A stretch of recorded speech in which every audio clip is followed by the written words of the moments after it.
Welcome to TWU 555 Negotiating News with Melvin Baker, Robbie Gadd, Jesus Gomez, and Edwin Green, with co-chair Charles Surf providing perspectives from the president.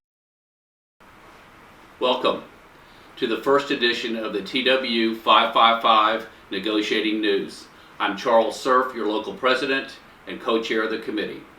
The committee is comprised of 7 additional members: Dan Akins, our airline economist; Andre Sutton, international vice president and co-chair; Ann Evans, union attorney; Melvin Baker; Robbie Gadd; Jesus Gomez, and Edwin Green.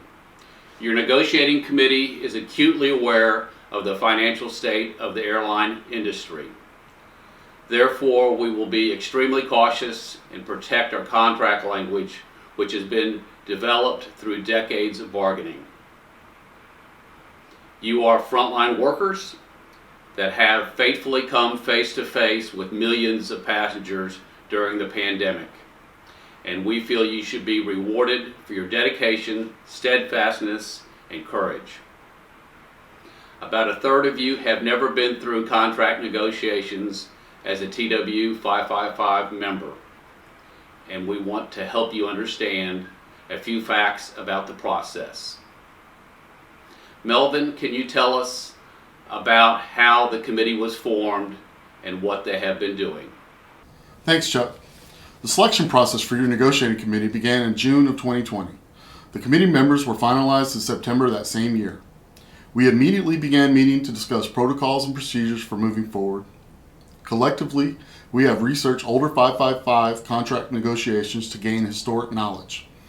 The committee received extensive training provided by TWU International on a variety of topics related to the collective bargaining process. We appreciate the members who submitted their contract suggestions on our website, www.twu555.org. The committee anticipates your continued involvement in the process as we represent you. Chuck, back to you. Robbie, why might our contract talks be different than what our members have experienced with other employers? Thank you, Chuck. The Railway Labor Act, or RLA, is a federal law which governs union-company relations and the collective bargaining process for unionized transportation workers, aka us. Now this differs from the National Labor Relations Act, or NLRA, which governs the same but for unionized non-transportation workers. Under the Railway Labor Act, it is nearly impossible for us to employ slowdown, work stoppages, or strike in order to gain a more speedy resolution to our contract. However, once our contract becomes amendable, we reach a period known as status quo, which means that our pay and work rules follow the old contract until a new agreement can be reached. Under the National Labor Relations Act, once a contract hits its end date, it expires, and their pay and work rules may be altered. In extreme cases, management will lock out those employees until a new agreement can be reached. Under the National Labor Relations Act, it's true that workers can use stronger tactics in order to gain a more speedy resolution of their contract. However, with many pitfalls which I've mentioned. Under the Railway Labor Act, our negotiations process usually moves more slowly and sometimes can take years. However, with guaranteed job security, unaltered work rules, and pay which follows the old scale until a new agreement can be ratified. Back to you, Chuck. Jesus, what starts our negotiating process when our contract becomes amendable?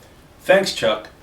Under the Railway Labor Act, there is a written notice sent to notify the other party, in this case the company, of our intent to amend the current contract in effect to negotiate better work rules, wages, and benefits. This notice, also called a Section 6 notice, begins the negotiation process. It is important to understand, however, that once a contract becomes amendable, in our case, February 19th of this year, the current contract would remain in effect until a new one is negotiated, approved as a tentative agreement or TA, and is voted on and ratified by you, the membership. Back to you, Chuck. Negotiations is a multi-layered undertaking with numerous moving parts. Ed, how does our negotiating committee feel about keeping the members informed? Thanks, Chuck. Communication with our members is a high priority for your negotiating committee. In addition to videos like the one you're watching now, we will send out email and text updates. In order to sign up for emails and text messages, just go to TWU555.org. And when you're at the website, you'll notice on the right-hand side there's a number of options. Pay scale, when you're supposed to have your lunch per contract. You can check your seniority, but you can also send in negotiation suggestions, and you can sign up for text updates. Now to do that, you just click on the text updates link, and a pop-up box will appear. You'll put in your phone number, your email address, your first name, your last name, and here in the little box that you need to check, in order for us to legally send you text messages, you have to click that box and say you want to receive them.